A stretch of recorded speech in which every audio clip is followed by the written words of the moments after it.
Hello and welcome. I'm Tom Burges Watson. You are watching W News, broadcasting live from the Arabiya News headquarters. These are our top stories today. The US Secretary of State Antony Blinken travels to Israel to restart ceasefire talks following on from the death of the Hamas leader Yahya Sinwar. In an exclusive interview, the Republican presidential nominee Donald Trump tells Arabiya News that the war in Gaza would never have happened if he'd still been president. And we're going to have all the latest from the race to the White House as Kamala Harris campaigns in Wisconsin, Michigan and Pennsylvania, while Donald Trump heads to hurricane-hit North Carolina.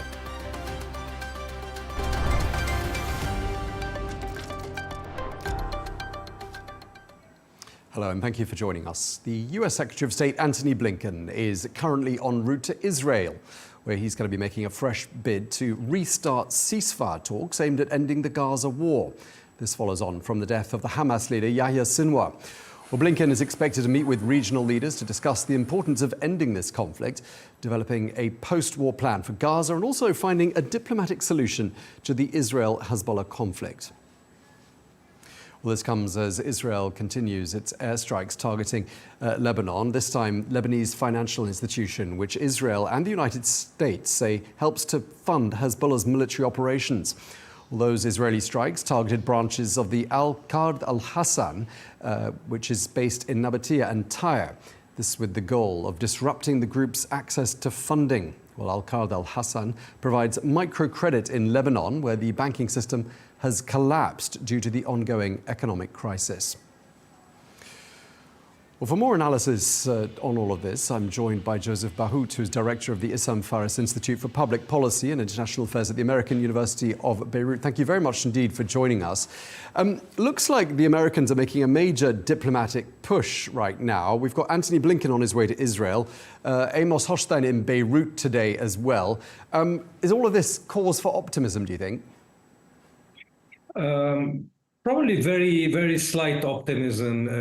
This is probably the last shot that this Biden administration is doing before elections. Elections are due to happen in 2 weeks. I think Blinken's visit and Hochstein's mission are the last attempt to try to bring some reason to all this conflict. However, the chances are very slim. What hasn't worked for the last year and something, either in Gaza or in Lebanon, have very grim and very slight chances to work now again. After the assassination of Yahya Sinwar in Gaza, the first reaction of the world and the US was that this should probably push Netanyahu to think about a hostage deal and a ceasefire. He very quickly said that this was one of the stages of the ongoing conflict, and that probably he would now go against Iran frontally. In Beirut also, I think any attempt at ceasefire today in the prevailing conditions with the prevailing balance of power in the south is not to the like of Netanyahu. I think he is expecting much more. He probably thinks that he can obtain much more and better from the Lebanese government. And to obtain it, he needs to continue his bombing campaign and probably his limited ground offensive. So I think that these efforts are really maybe desperate attempts before the Biden administration winds up and leaves the White House. Let's talk a bit more in detail about Amos Hochstein and his talks there in Beirut. He met the Lebanese Parliament Speaker Nadia Berri and described the talks as being, quote, very constructive. Just tell us a bit more about Berri's role here. He's trying to build bridges, isn't he? Yeah. Berri is today probably both a pivotal person in the Lebanese political system, but also in a very, let's say, difficult position for himself. After the death of Hassan Nasrallah and the decapitation of Hezbollah, he is today the sole real channel of communication between the outside world, be it in Lebanon or the international community, with what remains of Hezbollah. And this is a huge burden for him. It's a huge responsibility. He's also responsible for the Shia community that is today in disarray, displaced, feeling loss of power and loss of prestige. And at the same time, he has probably to cater for his own, let's say, life and maybe political future, although he's very aged, he's over 85 today. So he's the sole communicator. he has the burden of trying to decipher what Hezbollah can accept and cannot accept, because the contact with the party is today very difficult. And at the same time, he has also to probably shield what remains of the Lebanese government and the Lebanese society from a war that could completely devastate the country tomorrow. So he is in a very difficult place. At the same time, he knows exactly what are the red lines that he cannot accept. And I think that what Amos Hochstein today brought to him as a proposal for a ceasefire is exactly something he cannot completely accept.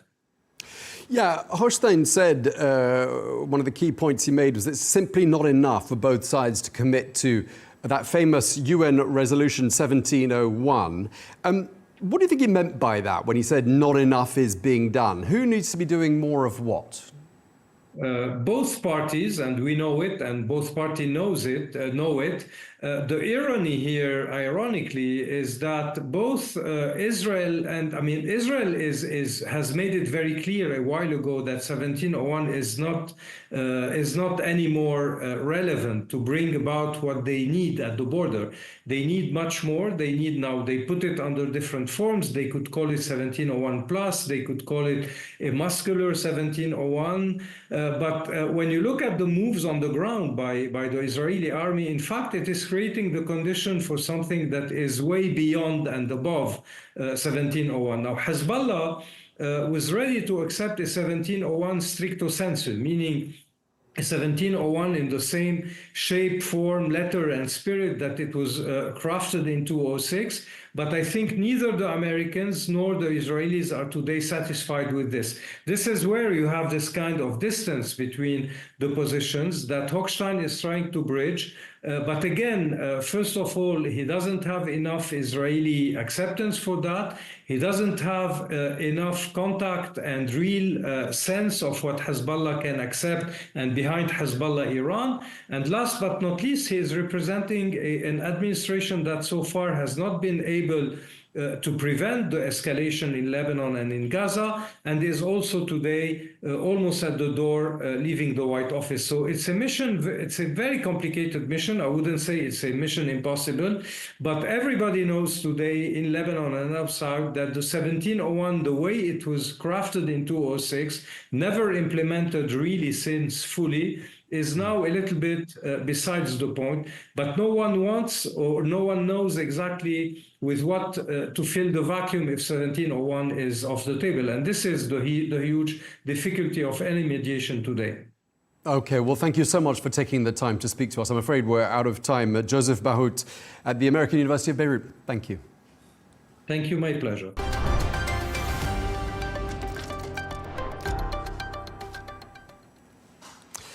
Let's cross now to Tel Aviv, and we can speak to our correspondent there, Sarah Coates. Sarah, thanks for joining us. Let's start by talking about Antony Blinken's visit to Israel. This is going to be his 11th visit since the 7th of October, and there haven't been too many diplomatic breakthroughs this last year, but a lot has changed since he was last in town. What do you think Blinken's main priorities are going to be?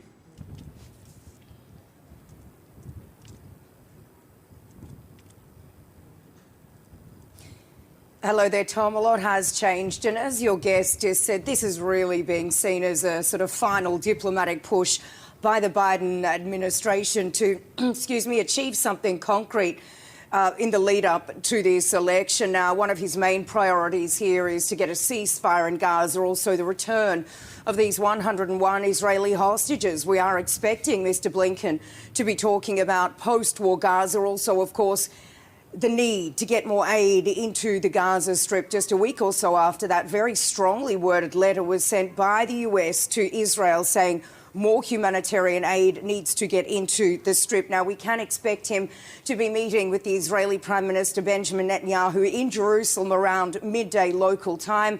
He will then meet with the President, Isaac Herzog, a little later in the evening. But it is important to mention that this comes, as your guest just said, just a few days after the killing of Sinwar inside Gaza. And also today, there was a rally actually held on the Gaza border. This was attended by a number of ministers from Benjamin Netanyahu's Likud party, and also the National Security Minister, Itamar Ben-Gvir. They are calling for the resettlement of Gaza. They say that this is the most ethical solution for the conflict. And the people that were actually at this gathering on the Gaza border throughout the day, they declared, Tom, that this land is ours. And Sarah, I just wanted to ask you a bit more about the Israeli operation in Lebanon, because we mentioned it in the lead-in there, these financial institutions being targeted in Lebanon. I'm talking about the Al-Qard Al-Hassan. What is the significance of that institution?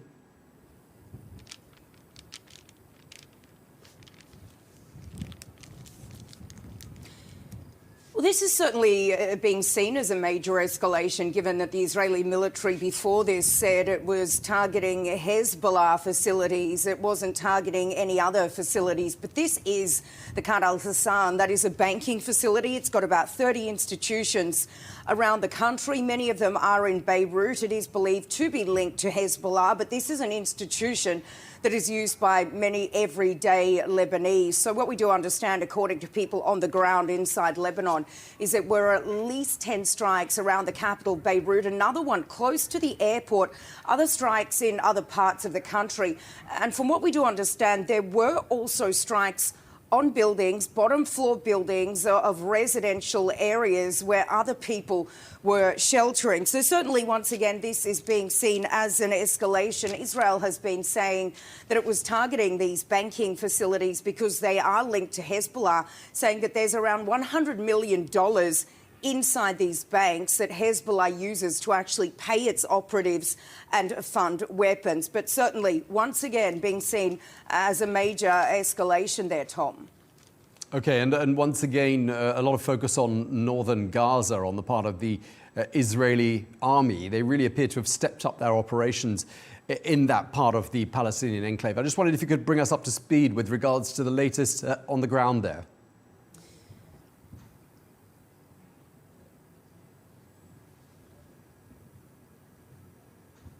They certainly do. We need to remember that there's been this renewed offensive in the northern part of the Gaza Strip that's been ongoing now for more than 2 weeks. According to the Health Ministry, inside Gaza, at least 44 people have been killed right across the Strip over the past day, 33 of those in the north alone. We are hearing reports on a school near the Jabalia refugee camp. Now, Israel is standing accused of really trying to lay siege, trying to expel these people from the northern part of the Gaza Strip to create some sort of a buffer zone. And we're hearing some pretty worrying comments also coming in from UNRWA, that is, of course, the UN's Palestinian Refugee Agency. It has said that still none of this aid that has been earmarked to go into the north of the Strip has actually reached these people there that so desperately need it. Now, also, the director, Philip Lazzarini, he put out a tweet today. He said that according to reports, people attempting to flee are getting killed, that there are still bodies left strewn right around the streets in the northern part of the Strip. And he said the situation is so dire, it is so overcrowded, that some displaced people in these northern parts of the Strip, they are, Tom, actually resorting to sleeping inside toilets. OK, well, thank you very much indeed for bringing us all the latest. Sarah Coates in Tel Aviv, thank you.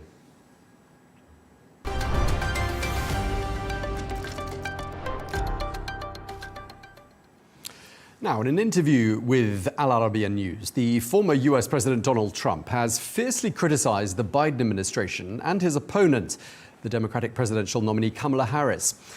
Well, in his criticism, Trump singled out what he said was their inability to prevent the violent conflicts currently unfolding in Ukraine and the Middle East. Well, speaking to Al Arabiya, Trump claimed that if he were president, the war in Gaza would never have happened. You know, it's so sad to think that if I were president, that war would have never started. You wouldn't have all those dead people, all those, just demolished cities and areas. You wouldn't have had October 7th. That's the most important. You wouldn't have had that. And all of the destruction and the hatred and everything else that followed October 7th. You wouldn't have had Russia attacking Ukraine. You wouldn't have had inflation, frankly. And you wouldn't have had the most embarrassing moment in the history of our country, in my opinion. You wouldn't have had the Taliban and Afghanistan and all of the things that are happening over there. So Donald Trump speaking there. Well, he also expressed his desire for peace in the Middle East, saying that he truly believes it can be achieved, and soon. I want to see the Middle East get back to peace, and real peace, but a peace that's going to be a lasting peace. And that's going to happen. I feel really, truly confident it's going to happen, and I believe it's going to happen soon. And we'll see what happens with the election. I think the election is going to make a big difference. But I was respected over there, and great relationships with so many. Well, when asked how he would prevent Iran from acquiring a nuclear weapon, Donald Trump reaffirmed that it would not were he re-elected as president. They won't acquire it. Now, they may get it if they get it very quickly. I'm not president, so I won't have much to do with that. And I have respect for Iran. I have respect for the people. I know a lot of Iranian people. They're very smart, actually great negotiators, great business people. They're great people. They're very warm people. I wanted to do, as a country, I wanted to do great. Well, we can speak now to Al Arabiya's Washington bureau chief, Nadia Bilbassy, who conducted that interview and who joins us now. Thank you so much for taking the time to speak to us. You started in that interview with Donald Trump by talking about the situation in the Middle East, and Donald Trump said he can deliver a lasting peace. He sounded very confident on this particular issue, didn't he?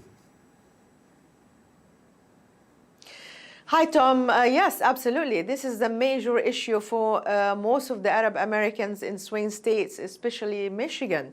Many of them said they will not vote for the Biden-Harris administration. Well, I mean, in the beginning it was Biden and now Vice President Harris because of the war in Gaza, their inability to stop the war, call for a ceasefire, etc. So the president believes that this war wouldn't have happened if he was in the White House for a simple reason. He believes he was very tough on Iran. And because of the deal and the money that the Iranian got during the Obama administration, they were able to fund proxies in the region, including Hezbollah and Hamas. And therefore, he thinks that he would have been able to stop these wars by de facto being able to stop the Iranians from having this money and have access to this money. So that's one thing. And second, he believes that people listen to him. He believes that he's a strong man. And Netanyahu, who has also a good relationship with him, and he makes sure that when he was in Washington, he went to Mar-a-Lago and he met with him. And he told me in the interview he's going to talk to him, and he did actually yesterday. People believe that Trump cannot be defined like the way that Netanyahu has been dealing with this administration. So two reasons he thinks that peace will be brought to the Middle East, maybe in his understanding expansion of the Abraham Accord, although many, as you know, especially observers in the region, believe that without the Palestinian issue, it's impossible to go forward. It's the elephant in the room. You cannot ignore it. And especially after October 7, it becomes very, very complicated. So the price is much higher for any Arab states who wants to normalize with Israel. They cannot do it without demanding the establishment of a Palestinian state. Yeah, it was really striking in the interview. Donald Trump made a big emphasis on the fact that he has these strong relationships and these strong bonds with the Middle East. And he sounded, as we've been saying, confident about achieving peace in the Middle East. But do you think he sounded as confident about his own chances of winning the election? To a certain extent, you know, on the camera and off the camera, I was telling him that I was doing a program from the 7 swing states that will determine the fate of this election. He asked me how he was doing in Georgia and how he was doing in Michigan. And of course, as you know, there is a huge base there of people who are very unhappy with the Vice President Harris, especially on the war in Gaza and now in Lebanon. And in Michigan, that was the case. It was very, very clear. So he feels now that he was able to reach the Arab American voters in Michigan. Not saying that, it doesn't mean that everybody's going to vote for him. Some believe that he doesn't have what it takes to end this war. They believe his policies might not be as good as he says now. But at least if they don't vote for Harris, that means a win for Trump. And therefore, I think he feels a little bit confident, but he's not taking anything for chances. He's working, as we see now, in 3 or 4 stops in the same day in different swing states. We saw him yesterday in Pennsylvania, North Carolina, and he was in Michigan. He will go back again. So there is a good chance, but it's very difficult to determine which way this election will go. But I can tell you, in comparison to a month ago, everybody was thinking this. He was writing him off and thinking that despite the opinion poll showing that they are within the margin of error 2 or 3 points ahead or behind, now he feels that maybe if he can secure Michigan, North Carolina, and Pennsylvania, then he's on his way to the White House. Yeah, just before we crossed to you, we listened to Donald Trump talking about the U.S. withdrawal from Afghanistan. He called it one of the most embarrassing moments in U.S. history. And he described President Biden as having been incompetent on foreign policy. I just wondered how important an issue foreign policy is for the average American voter. In the previous elections, which I covered for the last 20 years, it was never high up in the priority of American voters. Now, because of what's happening in the Middle East and Ukraine, it has a direct effect on people's lives. For example, when the war in Ukraine happened, the prices of oil jumped. And especially in many swing states, that affects people directly. The prices of food, of commodities, of basic things. So therefore, they believe also some, especially Republicans, that President Trump has a better policy when it comes to being energy independent. And that was the case, as he keeps saying, during the last 4 years when he was in the White House. The war in Gaza has a huge effect on not just Arab and Muslim Americans. I've spoken to young people who have nothing to do with the Middle East, but they see they see this factor as determinant in the election because of their understanding of human rights issues, of civilians in a war zone. How can the United States play a role in that? So they are very angry about the current administrations, and especially among the progressive wing in the Democratic Party that might not even vote for Harris. Well, definitely they were not voting for President Biden. So there is an element of now foreign policy overshadowing this election, and I think it might play to President Trump's advantage for the reason I just mentioned. But again, the most important thing for them is economy, number one, and immigration. And illegal immigration also affects people. And President Trump has been using this on every stop in the campaign. And I think this is important for most people, although also abortion and women's rights and productive rights is equally as important. But this is why this election is very close, and it's so difficult to predict which way it's going to go. Yeah. Absolutely. Well, thank you so much. We really appreciate you taking the time to talk to us. Al Arabiya's Washington Bureau Chief, Nadia Bilbassy. Thank you. My pleasure.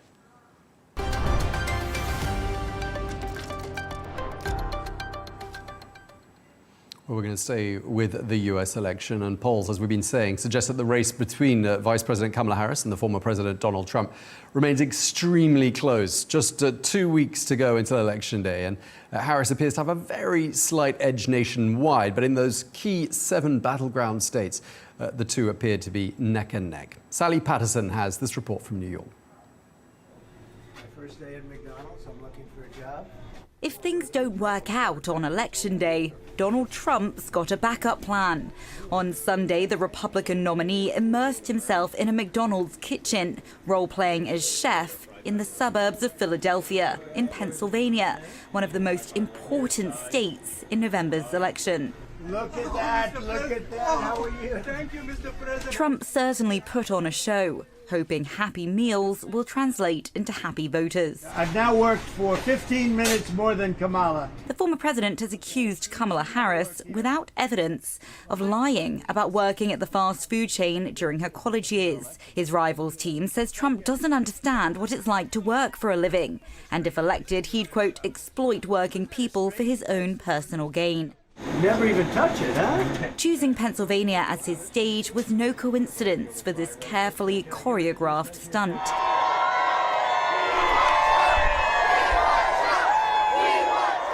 With 19 electoral votes to play for, the most of any swing state, Winning over voters here could be crucial. I think I fall in line more with President Trump's policies than I do Vice President Harris.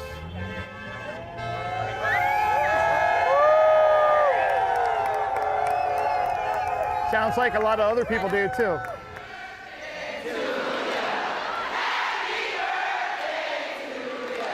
Sunday may have been Kamala Harris's 60th birthday, but she wasn't putting up her feet with a slice of cake. The vice president spent the day in a swing state of her own, Georgia, where voting is already open.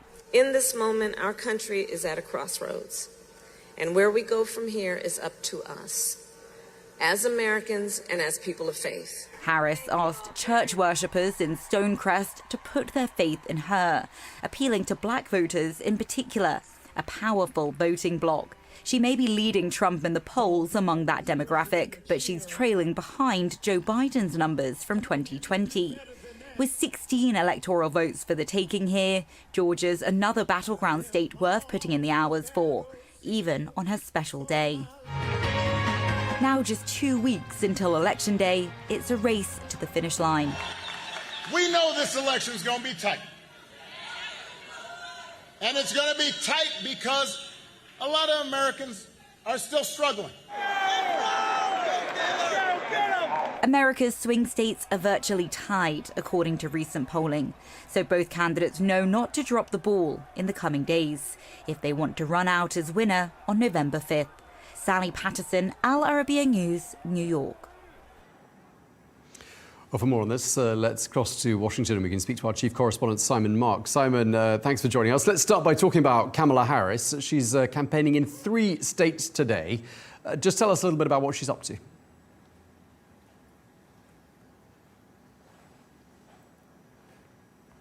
3 states today, Tom, and their names will be very familiar to viewers who are paying close attention to this election. She started the day in Pennsylvania. She's moving on to Michigan. She's going to end the day in Wisconsin. I mean, for Kamala Harris and for Governor Tim Walz, her running mate, it's almost like wash, rinse, repeat. Every single day now, she is hammering away at those 3 states in particular because they are basically, at least 2 of them, of the 3, have to be must win for Kamala Harris if she is going to secure the keys to the Oval Office. And her campaigning today comes in the light not only of those remarkable images over the weekend of Donald Trump and the McDonald's restaurant that he visited in Pennsylvania. He also then campaigned at a barber's shop in the Bronx, but they also come in light of fresh data that shows this race absolutely, completely deadlocked. A fresh survey published here in Washington this morning by the Washington Post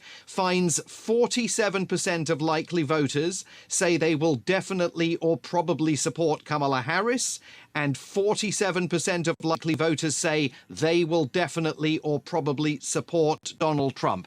It could not be any tighter. And so Kamala Harris is trying to cement in place the very limited advantage that she has in the polls over Donald Trump in those 3 key states, Pennsylvania, Wisconsin and Michigan. There is no room for error by her in any of those 3 states if she's going to secure victory once this race finally wraps up. Simon, it's quite interesting to see Kamala Harris enlisting the support of the former Republican lawmaker Liz Cheney. Just tell us what's significant about Cheney offering her support to Kamala Harris.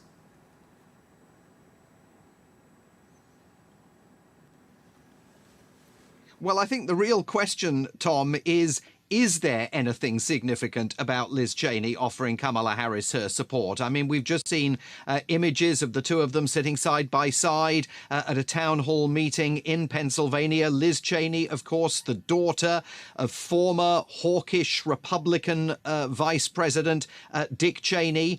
Like his daughter, he has also endorsed Kamala Harris for the presidency. And so she is on the campaign trail, the vice president, invariably surrounding herself with some of these Republicans who are backing her, Republicans who are treated as absolute traitors by former President Donald Trump, considered dissident Republicans by supporters of his Make America Great Again movement. But what is unclear is the extent to which Liz Cheney has influence over undecided voters? Are they really wooed by Liz Cheney getting behind Kamala Harris's campaign for the presidency? There are certainly many Democrats out there that have long opposed Liz Cheney's brand of ideological conservatism. So she's certainly not cementing in place core Democrat voters for Kamala Harris. The Harris campaign is counting on Liz Cheney to be bringing some of those last few remaining undecided voters in this election into Kamala Harris's corner, but it's unclear whether that strategy is succeeding. And Simon, Donald Trump's visiting North Carolina, and that's, of course, one of the states that's been hit by Hurricane Helen quite recently. And he was very critical, wasn't he, about the Biden administration's response to that disaster. And I'm just wondering whether his message about that government response is likely to chime with people there in North Carolina.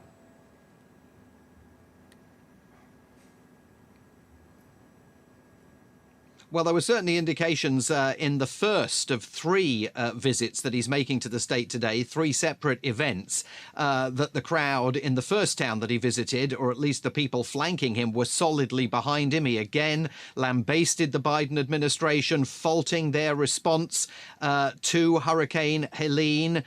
He falsely claimed that the Biden administration had taken money away from hurricane response and given it instead to illegal immigrants, but it doesn't matter how many times it is pointed out by fact checkers that that is a false claim. He continues to articulate it, and there is evidence in North Carolina, where Donald Trump currently enjoys a 3% lead over Kamala Harris in the polls, that people are believing what he has to say. But there was something uncomfortable, I think, about the split screen moment that we literally just witnessed here on American television, where you see Donald Trump very much in his new kind of action man role, rolling up his sleeves, going to North Carolina, talking to survivors of Hurricane Helene and families who have lost everything.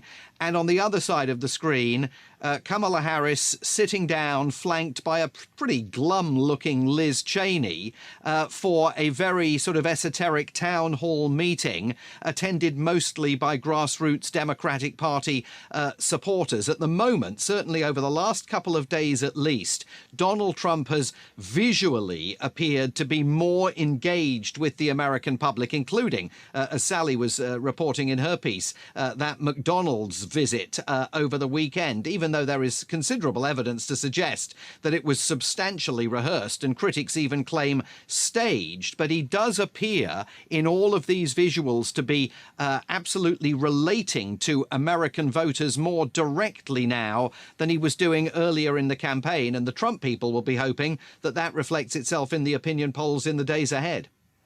OK, Simon Marks in Washington, thank you very much indeed for that update.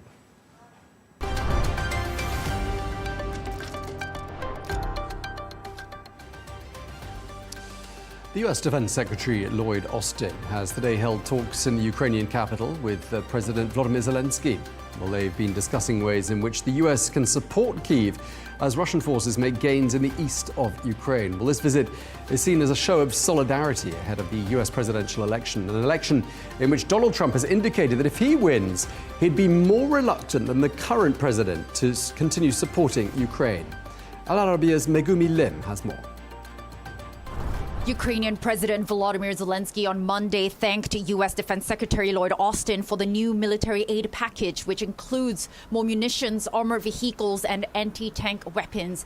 Much-needed arms for Ukrainian troops fighting against the Russian forces as they continue to slowly but steadily gain ground on the battlefield. Now, Austin's visit came hours after the capital came under Russian drone attacks. This was the second night in a row Kyiv came under Russian drone attacks. One person was injured and several residential buildings were damaged. Now, Zelensky has been pushing to get more support for his so-called victory plan, which includes Ukraine receiving a formal invitation to join NATO, something Zelensky sees as a necessary security guarantee and deterrence against future Russian aggression. Now, the plan also includes the lifting of restrictions on the use of Western long-range weapons against military targets inside Russia. But the United United States has not endorsed the plan, but Zelensky wrote on X on Monday, shortly after Austin's visit, that he and the U.S. Defense Secretary did discuss the topic. Now, analysts have said that the U.S. is unlikely to make a decision before the November 5th presidential elections. Megumi Lim, Al Arabiya News, Kiev. Let's get a brief check of some other stories we're following for you now. Germany has opened a new NATO Naval Command Centre on the Baltic Sea.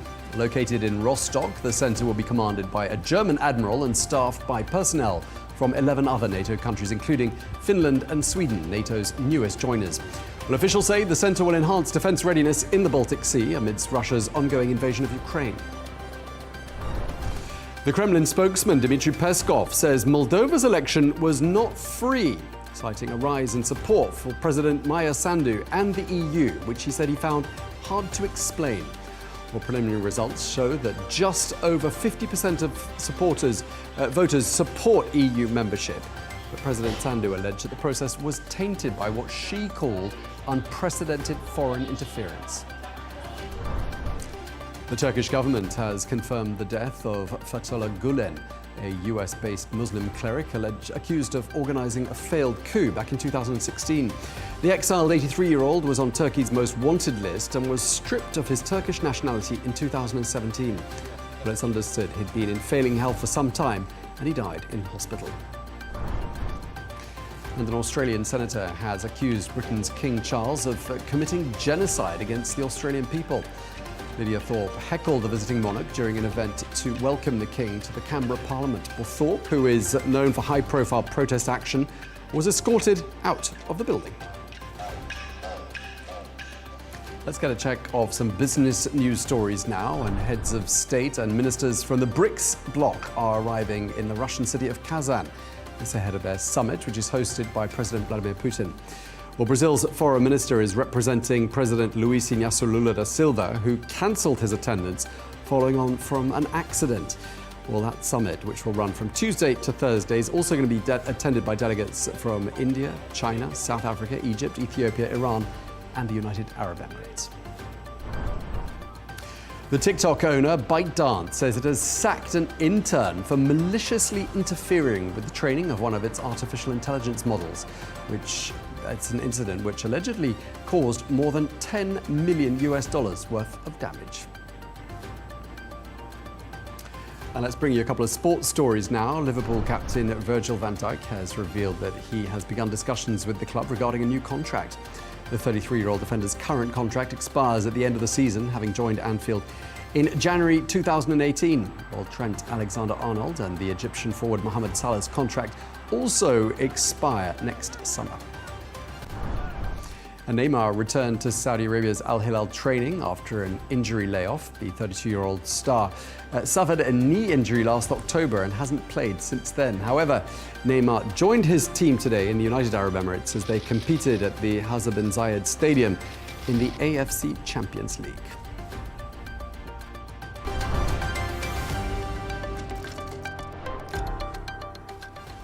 Before we leave you, let's get a reminder of our top stories. The US Secretary of State Antony Blinken travels to Israel to restart ceasefire talks following on from the death of Hamas leader Yahya Sinwar. In an exclusive interview, the Republican presidential nominee Donald Trump tells Al Arabiya News that the war in Gaza would never have happened if he had been president. And Kamala Harris campaigns in Wisconsin, Michigan, and Pennsylvania, while Donald Trump heads to hurricane-hit North Carolina. Well, that brings you up to date with all the world news. Coming up next is Al Arabiya's news exclusive interview with the former US President Donald Trump. And at 1:30 p.m. Eastern Time, do join Rosanna Lockwood for Global News Today, a roundup of top international news with exclusive insights and fresh perspectives from leading experts and influential decision makers. That's it from us. Thanks for watching. Stay tuned.